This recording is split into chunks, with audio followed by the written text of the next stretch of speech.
હોળીના તહેવારને લઈને રાજ્યભરમાં ઉત્સાહનો માહોલ જોવા મળી રહ્યો છે।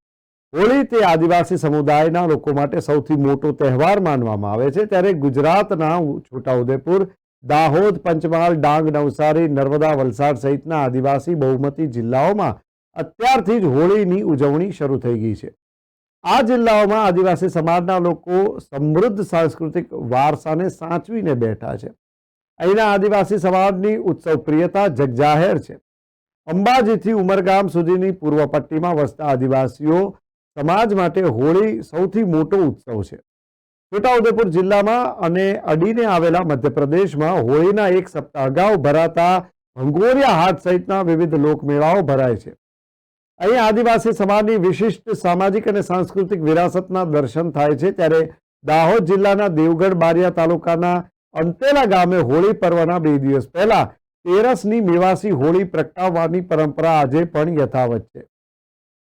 પાવાગઢના મેવાસી લોકોએ અંતેલા ગામે વસવાટ કરી હોળી પ્રગટાવી હતી, ત્યારથી મેવાસી હોળી તરીકે પ્રચલિત છે।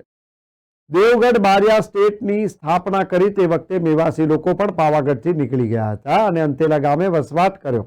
પછી આ રાજાએ અંતેલા ગામે તેરસની તિથિએ પાવાગઢની હોળી પહેલા અહીંના મેવાસી લોકોએ સાથે મળીને પર્વના 2 દિવસ પહેલા તેરસની તિથિએ પૂજા અર્ચના કરી હોળી પ્રગટાવી ઉજવણી કરી। આ વર્ષો જૂની પરંપરા મુજબ તાલુકાના અનેક ગામોમાં હોળી પ્રગટાવવામાં આવે છે।